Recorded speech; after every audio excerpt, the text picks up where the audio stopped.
Tonight, I will be discussing the current happenings in Ghana, West Africa. I will be looking at the three sectors: politics, education, youth, and the future. And I have in the house Mr. Bonto Jose Akins. He's a politician and educationist. He will be helping us to look at those three sectors I've mentioned. But before then, let's go for a short break. I'll be back.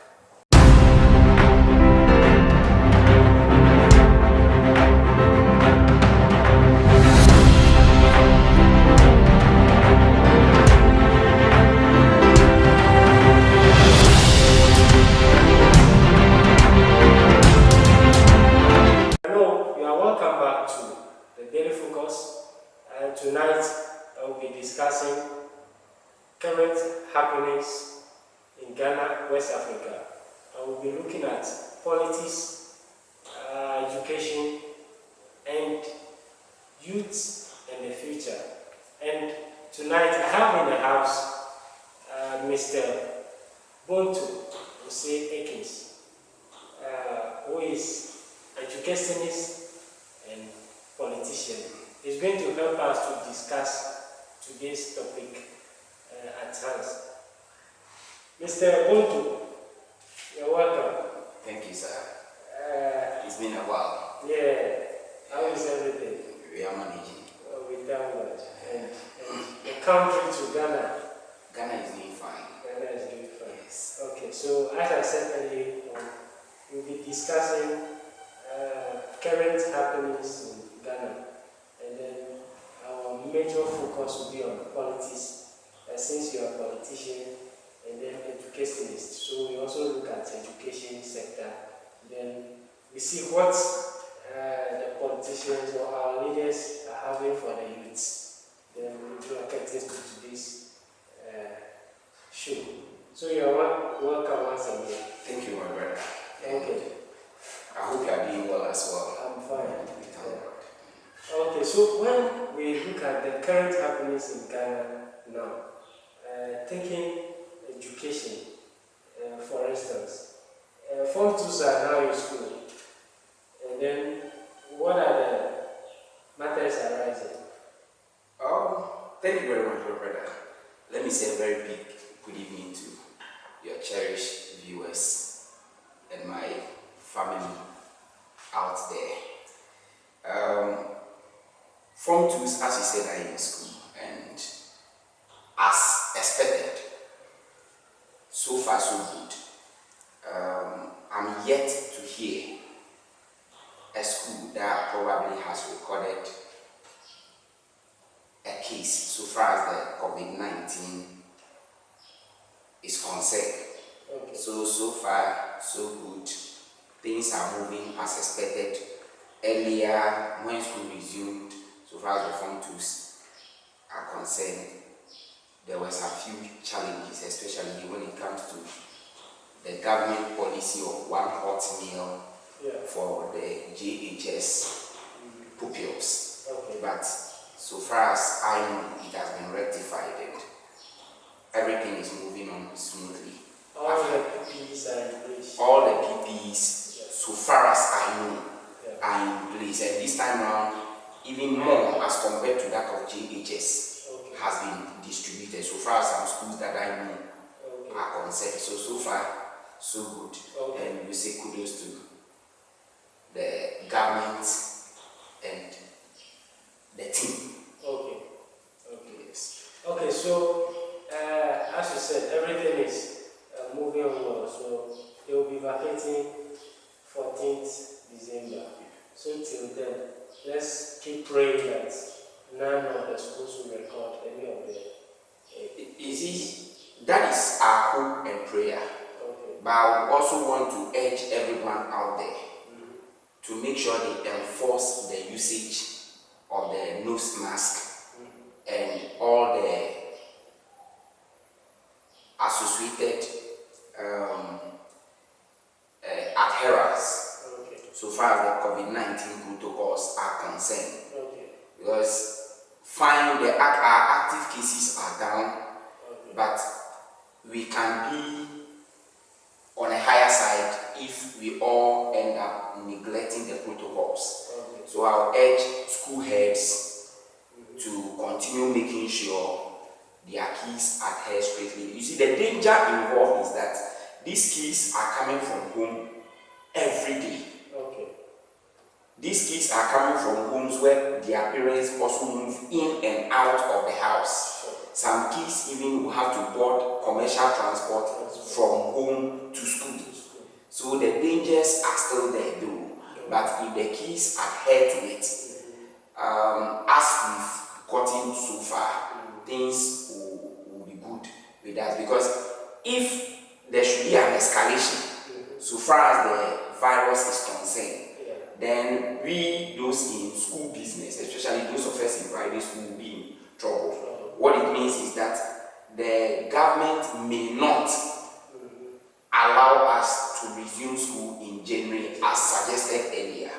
So if we want schools to resume earlier, then it's bestowed on us to make sure the protocols are observed, so that if possible, no case will be recorded within these 11 weeks that the Form 2s will be in school. So far, so good. Okay, that's Sir Bonto, educationist and a politician.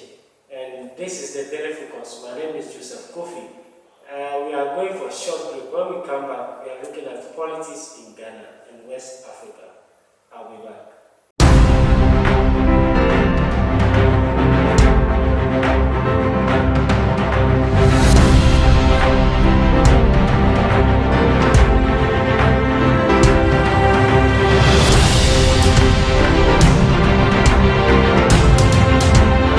Welcome back to the TheDailyfocus. My name is Joseph Kofi. I have in the studio with me Mr. Bonto Ose Akins, who is politician and educationist. He's helping me delve into today's issues at hand. Sir Bonto, you are back. We are back. Okay, so when we look at politics, current happenings in politics, we'll be looking at the incident happening at Nigeria. But before then, let's look at what is currently going on in Ghana. Nomination has been done. Nomination has been filed, right? Okay, so and then we know the numbers. Yeah, the balloting. We know the numbers each parties will be representing on the ballot sheet. Yeah, and the ballot paper. NDC is number 2, NPP is number 1, GUM is number 3, and the rest as follows. So, what are your views on that? I don't want to be a prophet. Okay. But I can tell you that the balloting, the way it appears on a ballot paper in terms of position, that is how the outcome of the elections are going to be. It's going to be. So GUM will be third. I don't know whether you've observed something. I have traveled across the length and breadth of this country, at least for the past 3 months. And GUM happens to be, so far as visibility is concerned, GUM happens to be the third party to reckon with. Almost all the, I've been to Uti region, I've been to the Volta region, I've been to the Bono, the 3 Bono regions, I've been to part of Western region, and a Greater Accra as well. And you get to know that almost every constituency I have been to, GUM has a parliamentary candidate. So apart from NPP, NDC, the next available party you see in almost all the constituencies in Ghana is the Ghana Union Movement, with parliamentary candidates in almost all the constituencies. So what it means is that if that is something to go by, then we expect that if NPP should carry the day, which I expect to, Okay. NDC should follow with probably their 34%, then you expect them to have a reasonable percentage also coming in third position. Then we leave the 0.5% for the rest of the parties. You know, five of them has been disqualified. Is that something we should be proud of? You see, I would want to commend the Electoral Commission for what they've done so far. Okay. In fact, since 96, that some of us became quite active in politics. I would say that this has been one of the best electoral commission ever in the history of this country. I observed some 8 years or some years of Dr. Farijan. I also observed that of Madame Charlotte Hossein. And I'm now seeing that of Jane Mensah. And you see that whatever they are doing, they know what they are doing. They proposed that we were going to have this new voter register. People were so worried about the COVID-19, and the naysayers were even saying there would be escalation of the figures here and there. But they stood on their grounds, they put in all the necessary measures, and at the end of the day, we had a very credible voter registration. Now, reasons they gave so far as disqualification of the 5 aspirants were concerned, they cited an example of forgery. And they said they have referred that case to the Ghana Police Service because the Electoral Commission is not responsible for investigating or prosecuting somebody for forgery. Okay. So their money has been given back to them. And that is an excellent thing to do. Won't that encourage anyone to enter into politics? No, you see, proliferation of political parties in Africa is a good sign of democracy. In a sense that it makes people begin to understand the fact that democracy is good for us. So we don't really care about the number of people that may wish to become president of this country. We have countries outside Africa where 70 people vie for the presidency. So there's nothing so much wrong about the number of people that are contesting. I would have even wished we get to a situation where we will have more. And I would wish that one day framers of our constitution will look at the constitution again and then possibly reduce the age from 40 years to maybe 25. Because if we have a 25-year-old man who is doing well in life, and we have CEOs who are as young as 20, 25. We had an MP as of 2016 who was about 22 years of age.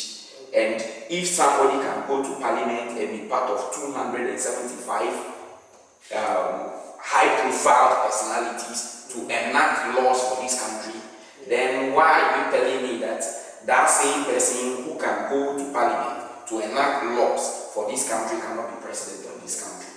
So one day they should be looking at the age and then possibly reduce the age so that it will give all of us the opportunity. Yes, maybe by the time it will be reduced, we will not more be that young. But our children, our children's children will give them the opportunity to buy, and then who knows, one day we may have somebody who is 30 years and the president of this country. So that if you are youthful in your early 30s or your late 20s and you have the opportunity to serve, you understand better the youth of this country. So that it will always be like these our fathers and our grandfathers formulating policies for us. If you are there and you are part of the policy makers, you are formulating the policies. You being youthful, you understand the concept you find yourself. Therefore, you'll be able to enact better laws that will fit your fellow youth. Okay. Okay.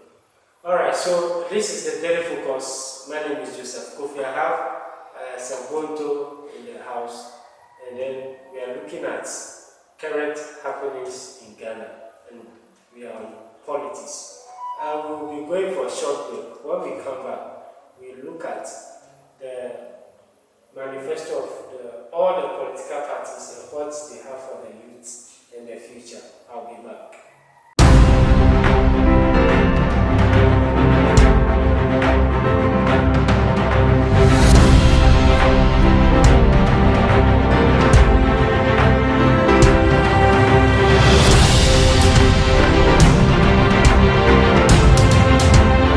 Welcome back to the Daily Focus. My name is Joseph Kofi, and tonight I have in the house Serboto, who is politician and educationist, and is helping us to look at three sectors today.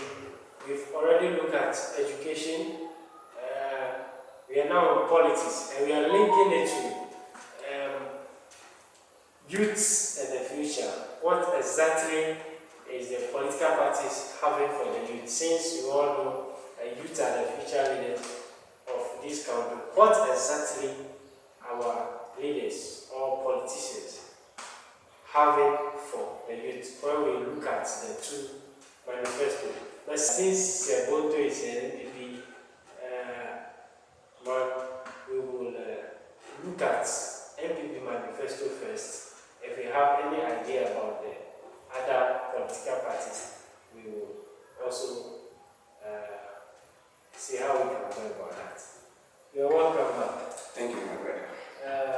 So we are looking at what exactly your party, NPP, is having for the youth. You see, I know you've been in this country for a while, and you've been following the current government since 2017, some of the policies formulated to support or help the youth of this country. Anytime I have the opportunity to talk about with the youth or the future of this country, I become so passionate. Okay. Passionate in the sense that if some policies formulated in this current government had been formulated earlier, some years ago, this country would have been better off than it is today. I'm an educationist, so sometimes I look at it from the education angle. If every year we have about almost 600,000 children completing the junior high school, between 500,000 to 600,000. Out of these 600,000, about 100,000 or more end up on the streets of this country. Why? Because either they fail their BECE exams, or their parents are unable to foot their bills to enjoy secondary school education. As we speak now, it's very difficult to get somebody's child, somebody's daughter, between the age of 12 to 20 from any village to come and stay between Accra as a maid servant. Why? Because the moment the child is done with JHS education, the child's dream is to go to secondary school. Why?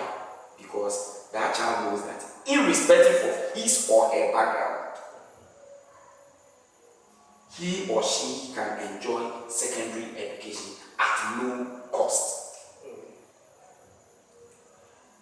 This government currently is employing over 100,000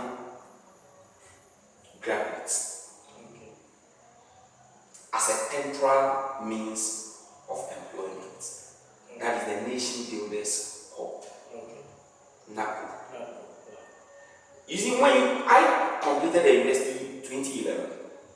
Okay. You graduate from the university, you drop your CV at an institution, and they are asking for 5 years experience, 1 year, 2 years, 3 years experience.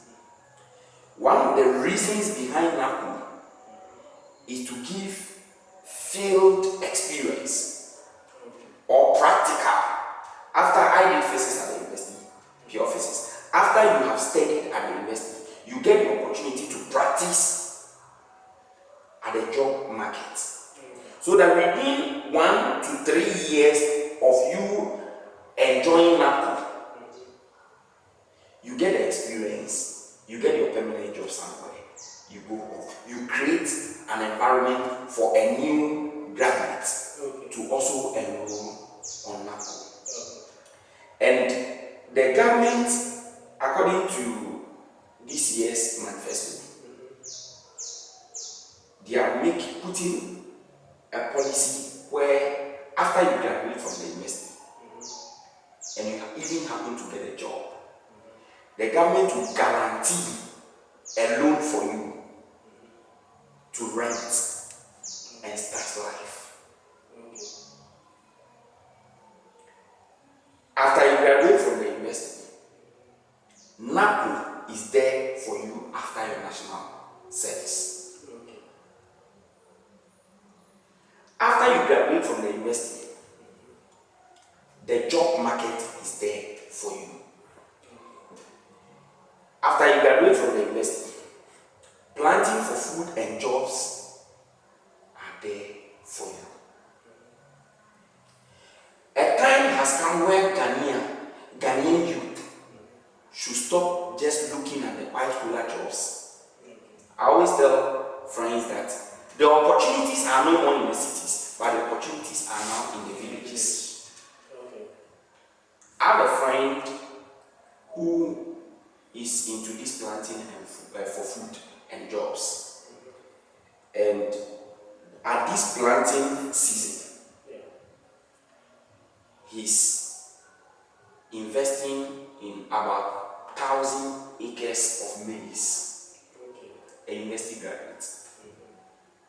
We are teaming up to go into cocoa farming. Free seedlings, free extension officers services, fertilizers, free consultation, anything or everything you will need as a starter is made available for you. I hear the opposition promising 1 million jobs, and I laugh.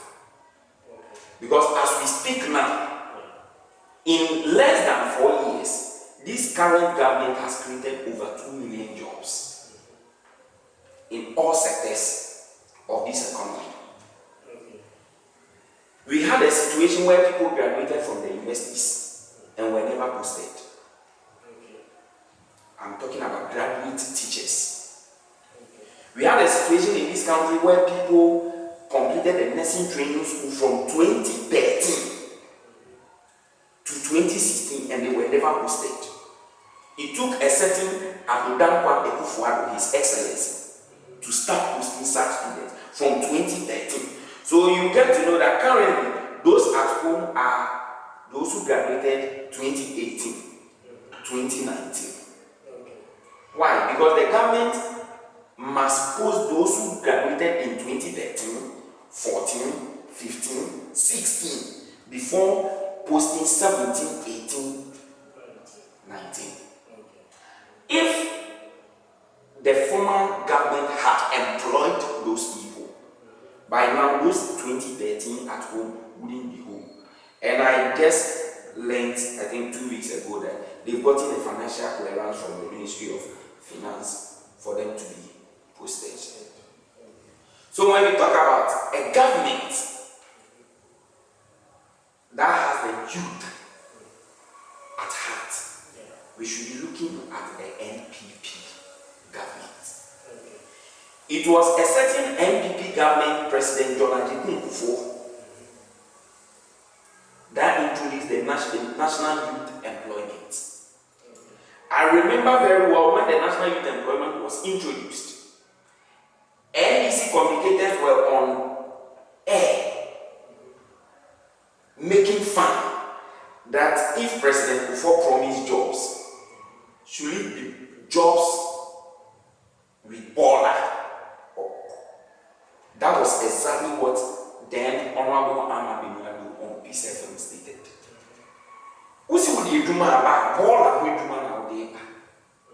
You know, the MPP government is so good that they consider all aspects of the youth. Those who had education, those who couldn't go to school, what do we do with them?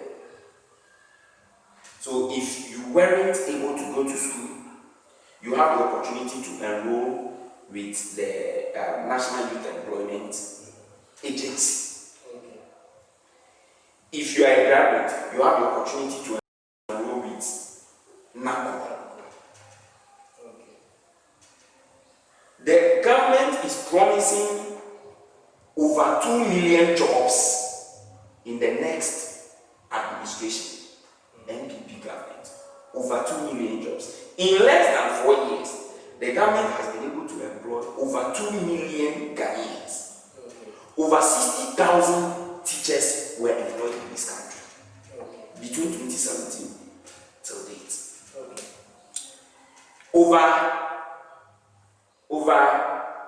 20,000 nurses employed between 2016 to 2017 till date. Okay.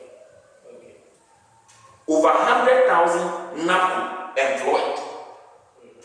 Planting for food and jobs, over 1 million Ghanaians employed under planting for food and jobs. If you put all these together and others that I've not mentioned, the government has been able to create over 2 million jobs in less than 4 years. Okay. So will you prefer voting for a government that is a certain government that is promising 1 million jobs in 4 years? Or you prefer voting for a government that has already provided over 2 million jobs in less than 3 or 4 years and is also promising more when given another mandate? I leave that for your judgment. Viewers, this is the Daily Focus. I'm in the studio with Sir Ponto, who is a politician and educationist. We would like to hear from you in 1 minute what voters should expect from NPP government before we go out there December 7th to vote. Let me speak to my mothers. In 2016, when a certain Adodan Akufo-Addo, His Excellency, was promising free SHS, a certain party in power, which was NDC, stated clearly that free SHS will never be possible in Ghana. Even if it will be possible, it will be possible after 20 years. Today, after NPP took power from NDC, in less than a year, they introduced free SHS. Now, a certain John Dramani Mahama, former president of this country, is going about telling Ghanaians that when he's giving the mandate, he will now better the free SHS he never believed would be possible. He will now better it. The question is, if I'm in power and I'm able to implement something you don't believe in, He started progressive. my brother, I don't even want to hear that. I don't even want to hear it. He started by proposing that he was going to pay about 30 to 35 cedis for day students. Out of that 30 to 35 cedis he promised to pay. If you look at the Minister of Education handing over note, Professor Nana Okukwadi, if you look at his handing over note that he handed over to Dr. Matthew Okukwadi, he stated that 35 Ghana cedi they promised or they plan to pay as a progressively free SHS subsidy for day students for the number of years they introduced it. They never paid a penny. They left that there for NPP government to come and pay. But people always say, and a double track, gold, green, traffic light, kind of education. My brother, half education is better than no education.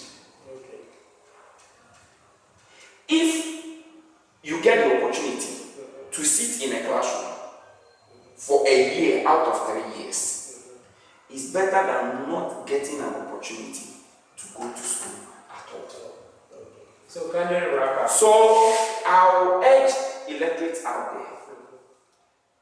President Mahama, ex-president, said something that during campaign, politicians go about with lies. I'm borrowing his words. He's lying to Ghanaians because he's also a politician. Our mothers, fathers out there should not listen to him. Yes, he said, "Udai so bema John Disedra, Shirley Johnson." So whatever he's promising to offer now, we should cast our mind back to 2013 to 2016. And not look anywhere else, but let's consider voting for the NDP, number one on the ballot paper. If we have any development to develop as a country, then it should be the new patriotic party. Okay. Viewers, thank you for watching today's edition of the Daily Focus. I have in the studio Mr. Bonto Ose Ekis, politician and educationist. And my name is Joseph Kofi. Thank you for watching. Catch you next week. Bye.